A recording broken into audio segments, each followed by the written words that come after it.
Hello and welcome to a very special bonus episode of the Arsecast. We don't normally do an Arsecast on a Tuesday, but then again, we're not normally top of the table after 19 games with 50 points. And I did mention yesterday on the Arsecast Extra, it might be nice to catch up with Ian Wright again because it's been a while since we've spoken on the podcast. And things, since we last spoke, have changed, have improved. Things are very different from where they were a few short months ago. So without much more preamble, without much more waffle and nonsense, for me, let's just get on with it because it's always brilliant to welcome this man to the Arsecast. Ian Wright, how's it going? Very well, Andrew. As you can imagine, very well, to the point where as soon as all people have to do now is mention the word Arsenal, my face just bursts into a beam of laughter and smiling. I can't tell you how excited I am for what's going on at the moment. It's brilliant. Yeah, well, look, the last time we did one of these was in April of last year, right? Let me just read you the description that I put on this podcast because it came in that little bad run that we had. Yeah. And I said, in this special edition of the show, I'm joined by Arsenal legend Ian Wright to reflect on the last week, which has been so disheartening and damaging to our top four chances. We chat about the lack of goals, Alexandre Lacazette's dwindling contribution, Eddie Nketiah, the injury absences, Xhaka at left back, Nuno Tavares, Nicolas Pepe, and lots more. That was in April of 2022. Feels like we've come quite a long way since then. We have come light years. It feels like light years away from that. When you even when you're talking about, Xhaka at left back and Eddie Nketiah, can he get a Lacazette? When you look where we were to where we are now, I think the only thing you can like sum up from that is the unbelievable amount of work that's gone on behind the scenes, probably with Edu and Mikel Vinay, and you have to put Per Mertesacker involved in that. A lot of work. There's been a lot of sleepless nights for us to go from that to this. Everything's changed, Andrew. Everything's changed. The culture, he's got it exactly where he wanted to get it, and he said it from the start when he got here. He's got to get the fans back. He's got to change the culture. He's got to bring it back to how it was. And I didn't expect him to do it as quickly as he's done it. It's amazing, and this is why I'm so proud of the club. I'm proud of what they're doing. I'm proud of the players, the fans. And that's why we as Arsenal fans have to stick together with it, Andrew, because like I said, I'm getting it like in a tsunami is coming if we don't do this, simply because I can't help celebrating. I can't help it. I'm happy. I'm very happy with what's happening. I'm with you. We don't know how it's going to end, but I think we have to sort of enjoy the ride, right? Because otherwise, if the only thing that matters is where you end up, none of a football season makes any sense. It's like you score a goal in the first minute and you celebrate the goal, but a lot can happen in 89 minutes. Similarly, a lot can happen in the second half of the season. But I'm absolutely with you because I think it is really important for everybody to enjoy what's happening as much as possible while it's happening, because, football is cyclical, things change and things, they go up and down, and we have been through a kind of a down period in our history in recent years. We're now looking good and everything else, and nobody can make any assurances, but it's been one of the things that I've been determined to do is throughout this season is when you win a big game, fucking just get into it. Love it. And Andrew, they're waiting. They're all, like I say, they're waiting, and I can feel it with the comments that I get. They're waiting. And what is good about this team is that going into games now, Andrew, there was a time, I'm sure I spoke to you about it, where I'm going into games and I don't know exactly what we're going to get. We've got players that are good enough to give this team a game, but are they going to turn up? Are they going to turn up? And then, bam, we lose to a Southampton or, something like that. We lose to someone like that. Now, going into games, I know that if the team's going to beat us, they're going to have to play very, very well because we're so organised. Everybody knows exactly what everyone else is doing. You can even see people pointing when they're running, pointing to this one, make sure you're in there. Everybody's on the same page. And so my confidence comes from the fact that our team are playing well and our players are in form. And so if you're going to beat us, you're going to have to play very well. And I haven't got no problem with that because those times we're talking about in 2022 with people, you just got to look at the amount of people that are just waiting to laugh at us. They laughed. Remember, at one stage, it was toxic going on there, the way they were going on about Arsenal fans. And this is why you've got to remember those times. And whatever happens in this season, with how we're playing up to this point is magnificent. You must enjoy it. And whatever happens, no one takes that away from us. It's like I said to my son, the monies that people are offering because they want to buy my son's tickets off of him. I said, listen, never. He said, I'm never selling my tickets, especially in this season. Why would I sell my tickets to somebody else because I can't make it because they've called me into work or whatever it is? I said, those moments, you can't buy them. What we done to Man United the other day, you can't buy that. And that is what we've got to enjoy at the minute. I agree. And like it's taken, as you say, it's taken a lot of work, on the pitch and off the pitch and on the training ground to get to this point, to have a team that can do what they're doing. But I mean, what do you make of the way that this team plays now? The consistency that they can produce, and everyone talks about Arsenal being the youngest team in the league, and we hear that repeated, quite often. And there is something to that, but the ability to go out and do week after week after week, even in that United game where, when you look at it, it felt very tense. And when you look at the stats, there was only one team that was likely to win it. But, football, as we know, is a weird beast. So, you can have one shot and win a game against a team that's happened to us in the past. I remember a game with Van der Sar when he was playing at Fulham, and we must have had 50 shots and he saved every single one of them. And, but the ability to keep faith in what they're being told and the way they're being coached and managed, and to sort of play and consistently play and just sort of heap that pressure on to the point where that winning goal arrives. Yes, but Andrew, the thing is that they're so organised. And I go back to that dressing room moment with the documentary when Mikel was fucking tearing into him. Not good enough, guys. When you look at them now, they're all on the same page in what they're doing, and they all know what they're doing. They're so organised. You know what I mean? I can't see that. I can't see that kind of collapse anymore. In where, oh my God, we were so bad here.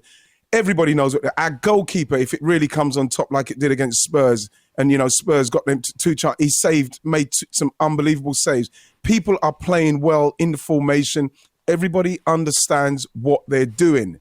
And Mikel, you see him on the line, everybody's giving Mikel stick all of a sudden because our manager's fucking top of the league. So all of a sudden his behaviour is abhorrent when we see it all the time. We've seen it for years. But now that Mikel is up there as a top man, his team's at the top of the league, they've got to try and find something else to heap on so as they can see if they can heap pressure on this young team, what's going to make us crack. I'm hearing pundits saying, oh, it's not good for the team to see your manager on the side acting like that. It wouldn't bother me in the slightest. I can't even remember when I was coming on the pitch when the manager's talking to me what he said. I can't even remember what he said. I'm not looking and seeing what the manager's doing as something that's going to affect me on the pitch. That is how Mikel is. And when you look at the way we play, everything is perfect for him, how he sees it. And that is why we're playing well at the moment. And he will say to somebody way over that side, you could see him gesticulating to somebody over there, and he's telling them that. Then he'll say something to this one over here, say something to Zinchenko. And so everybody knows what they're doing, and everybody's well drilled. And that is why we're playing well, because,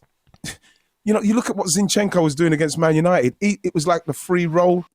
He could pop up anywhere. No one knew how to pick him up. When Xhaka saw him coming, he'd move out of space. Everything is so organised that we should be confident about what's going on, because if we keep doing that, we're moving people out of spaces. We killed that midfield the other day. Yeah. They didn't know what to do with us. And even Jamie Carragher showed it on the Sky. It was brilliant what he done. The way we opened up that pitch for people like Erdegaard, for people like Zinchenko to come in, for Xhaka to then come in and start doing stuff, is because every single player in that team knows exactly what they're doing. So it's just like, it's a joy to watch at the minute, especially when you watch it on a tactical. Yeah. I'm saying, oh my God, we are murdering this lot. Yeah, I mean, 63 touches in the opponent's box.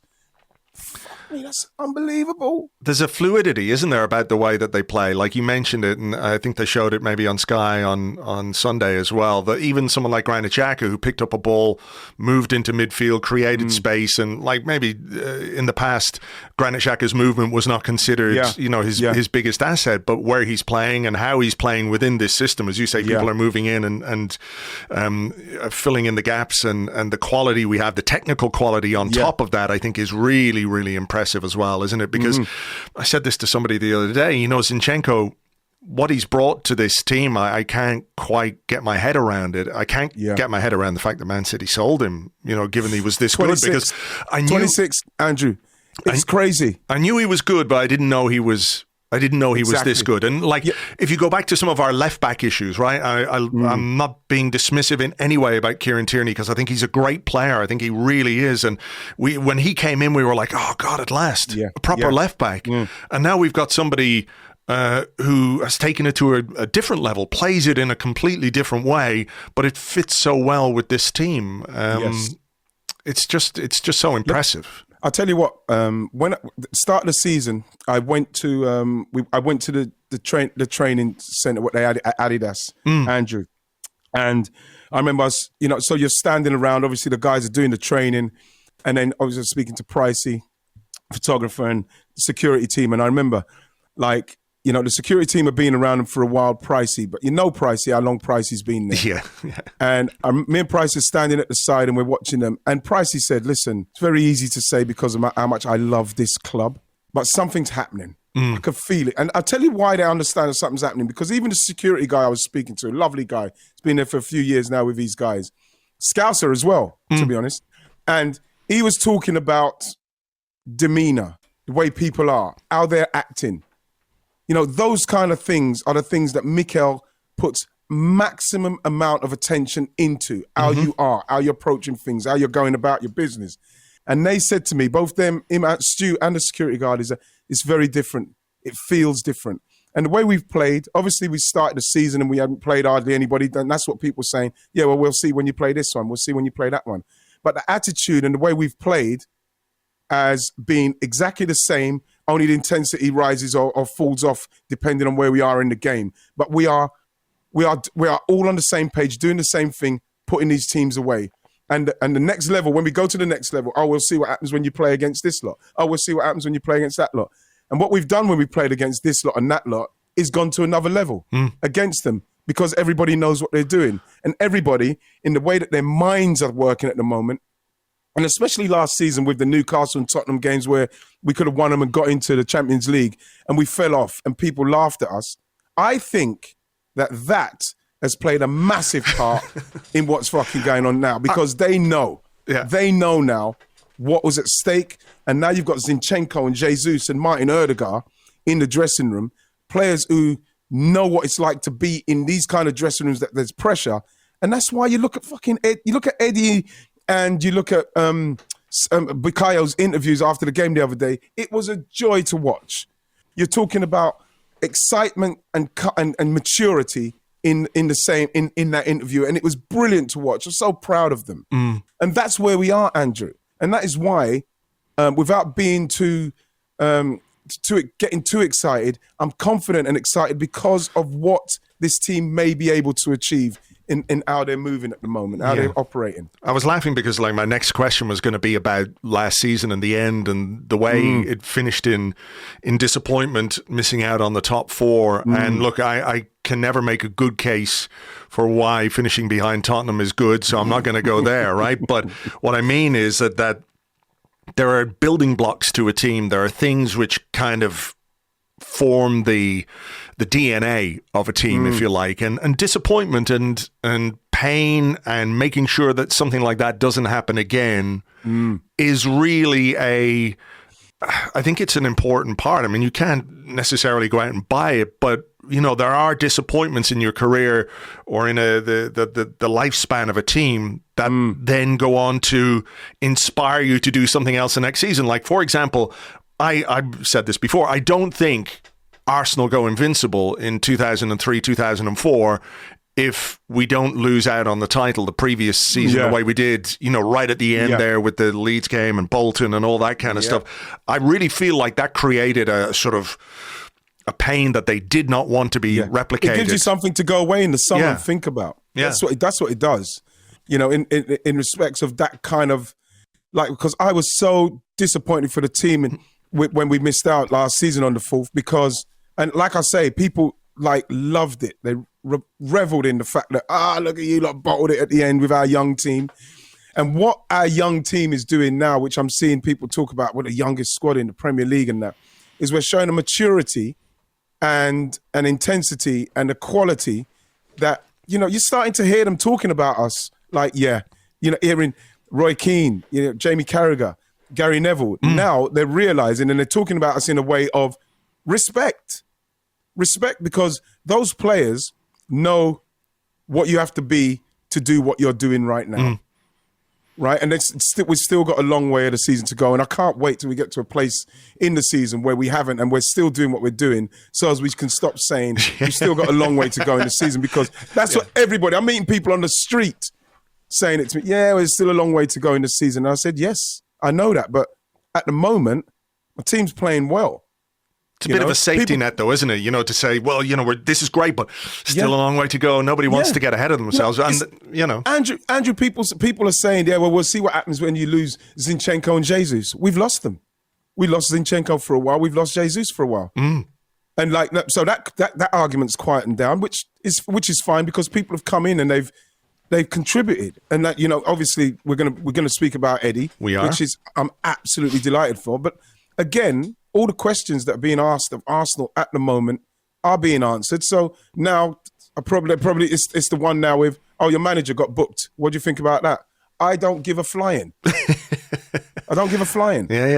Yeah. Look, that's, if that's the worst they can come up with, is the fact that the manager's a bit too passionate on the sidelines. And look, it's ridiculous. It really is. It's funny, because when I was on the show the other day, I used Tottenham as an example, because I used Conte as an example. But halfway through speaking about it, I thought, well, are they ever going to win the Premier League? Are they going to be in this position for their manager to get so animated? No. And I said, sorry, and people kept saying, right, you didn't need to put that dig in.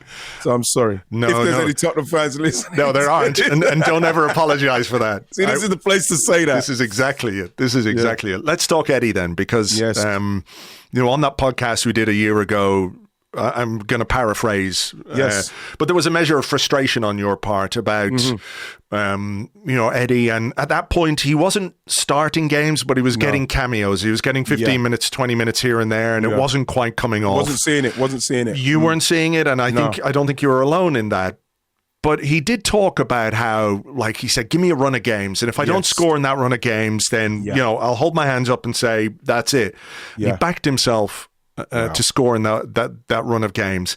Since then, the other thing I suppose we should point out is that, like, at that point, there was a measure of uncertainty about his future, about what was going to happen with him, his contract and everything else.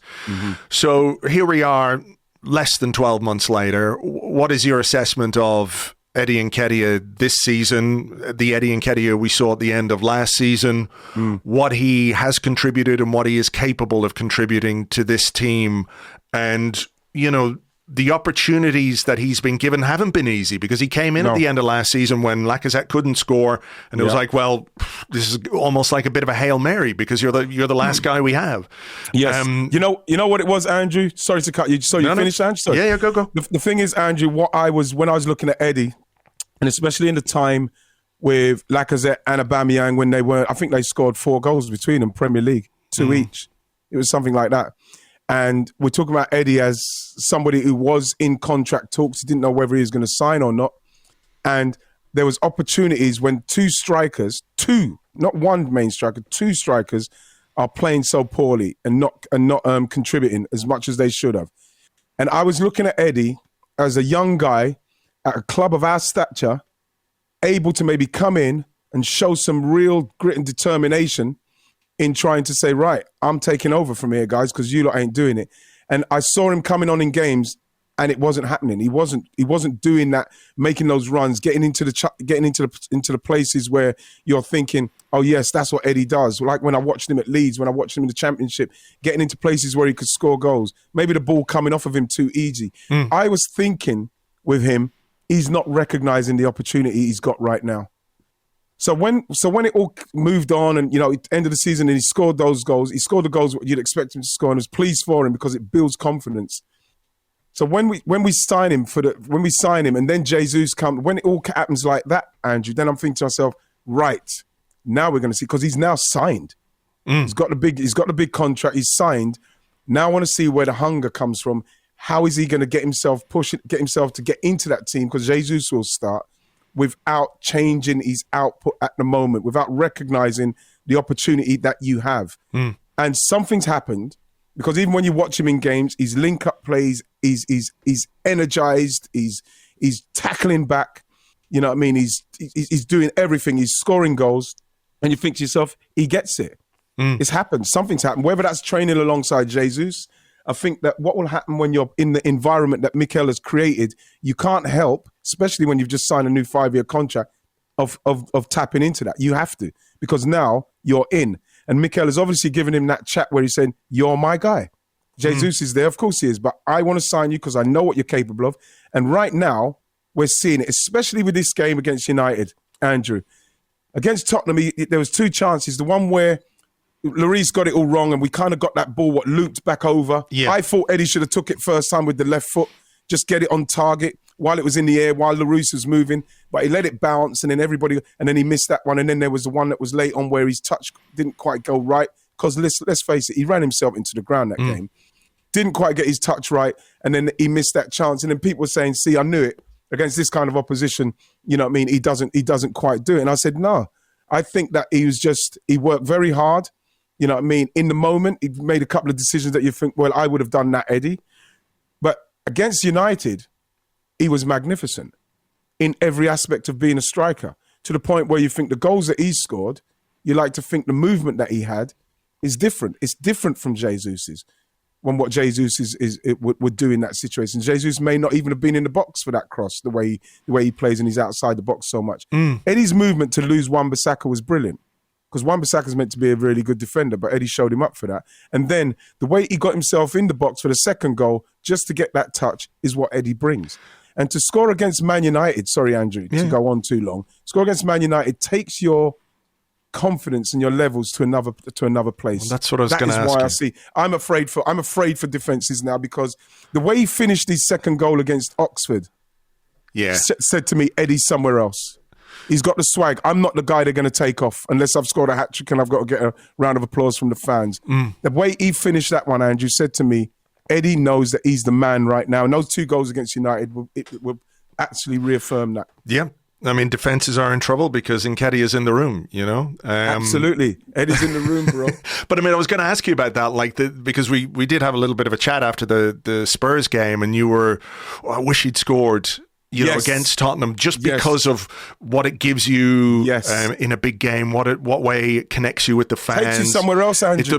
Somewhere else. Does Manchester United do the same thing? Absolutely. But in your own mind as a striker, if you're there and you're thinking, right, I didn't score against Newcastle, I didn't score against Spurs, but then you get 2 against United. I mean, that must make you think, well, look, if I can score against United, I can score against anyone. Exactly how it is, Andrew. And the reason, like I say, when he didn't score against Tottenham, I wasn't disappointed that he didn't take the chances. But I was more disappointed because I know where that takes him to, like you just said. Because the fans, you've scored against Tottenham for a start. I remember they said to me, Rocky, this is God rest his soul. It's like say, if you score against Tottenham, you're made for life with these fans. It's done. It's done. And so I wanted him to score against them just because. Because, you know, how many years he's been playing against them since youth level, and scoring in that stage would have been great for him. But honestly, as a goal scorer, I can't tell you what it does to you to score against the big teams, because that's where the confidence comes. Where I can score against him. I can score against him. I can score against that defense. And now Eddie, you have to say, carrying on what he's doing now, he's put himself firmly in the England window. He's in the England window. He's got to be. You know, especially if he carries on doing what he's doing, and people are going to say, "Oh, steady." No, not steady. When you look at his record, the scored the most goals under 21 level.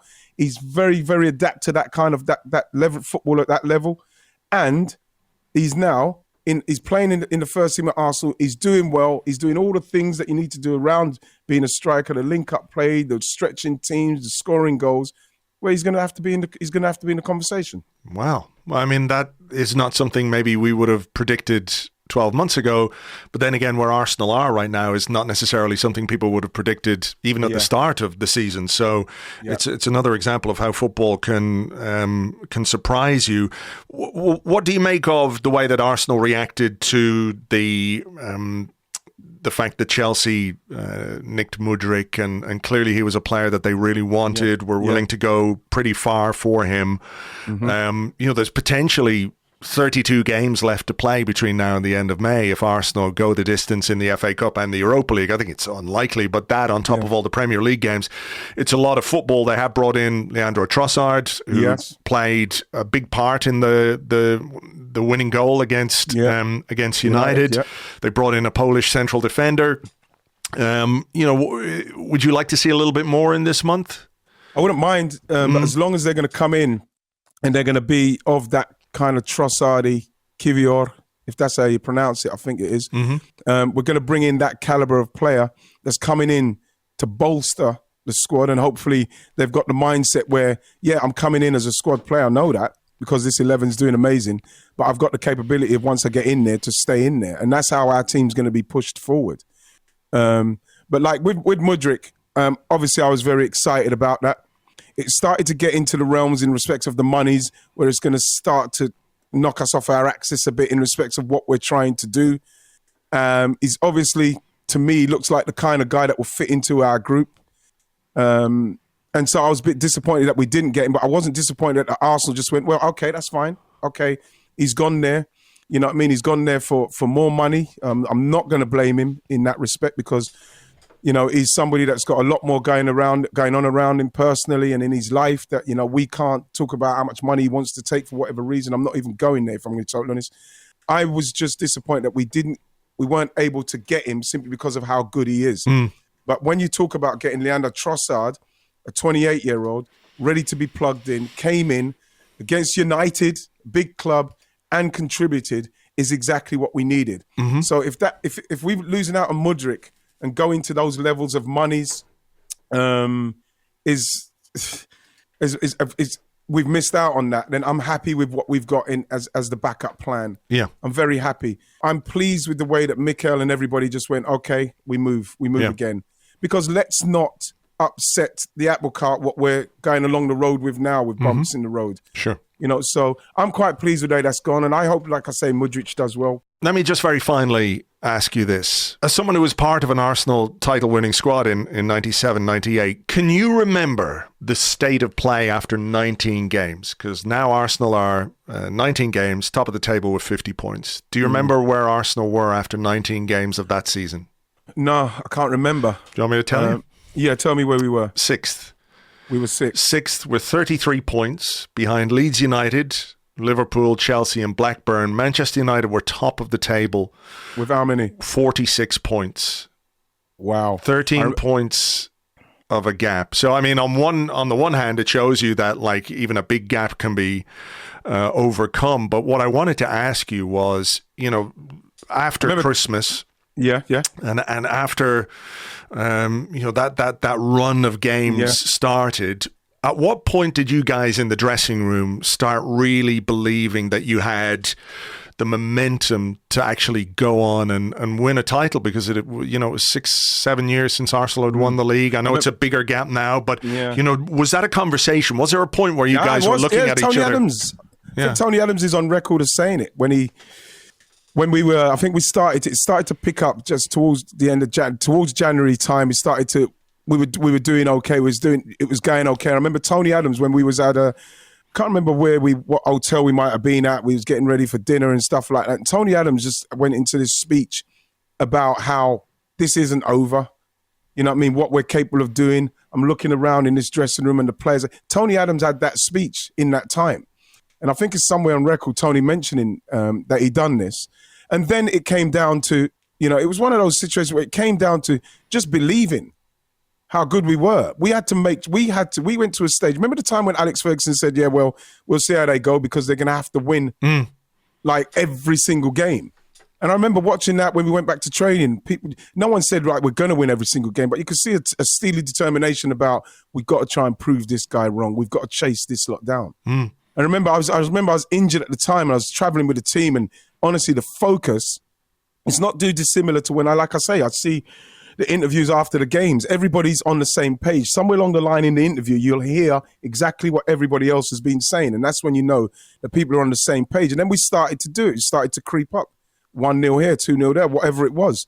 We were just beating teams and like people started to take it seriously. Then in the end, we got to a place, I think it was later in March, where we thought, yes, we could do it. And then obviously when we got to Man United and, you know, Overmars, the Nelkas flick over, then you start to realize, wow, yes, we can. It can be done. We will do this. You know what I mean? And it was. I must admit, in all the years I was there, obviously when I first got to Arsenal, 91, from 89 to 91, they'd already won it twice. And I went into a dressing room full of champions. That's when it felt like that again. That lead up from January down to the end, I could see it. I could see Tony Adams' chest. You could see Patrick Vieira. You could see Manny Petit. You could start seeing people, everybody believing. And you could see in that meeting. And the thing with a meeting is that when the person's talking, but people are looking down and staring into stuff, and you can look at them and there's almost a vacant look because they're trying to envisage what he's saying. It was brilliant to see, and I was pleased to be somebody that was part of that kind of seminal moment because you could feel that's what it was. Well, look, it's a different season this time around, but fingers crossed we can continue to enjoy it all the way to May, and I'm sure you will. Nothing stops it now, and there's no way that our manager doesn't let us rest on any laurels. This we're talking about elitism, what's flowing through our club at the moment, an elite mentality.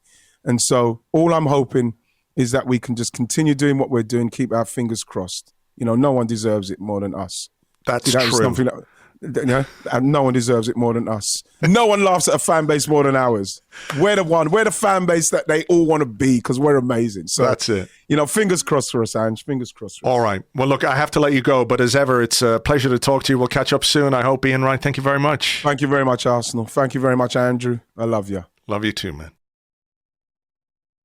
Ladies and gentlemen, Ian Wright, what can you say? It's always a pleasure and a privilege to have him on the show. If you want more of Ian Wright, you can check out his podcast, Wrighty's House, which is available on all audio platforms. And if that's too confusing for you, you will find a link in the show notes for this very episode, which will take you to exactly the right place. Okay. That's that for this particular episode. Hope you enjoyed it. Thank you for being here as always. Do give us a rating or a review in the podcast app of your choice if you feel like it. If you don't, it's all right. And don't forget, you can get exclusive bonus content every week, as well as supporting everything that we do here on Arseblog by signing up for our Patreon, patreon.com/Arseblog. We do have a new signing podcast to come later today, Tuesday, looking at our new boy, Jakub Kivior. So that's all there for you, patreon.com/Arseblog. For now, take it easy, folks. Catch you on the next one. Until then, cheers. Bye-bye.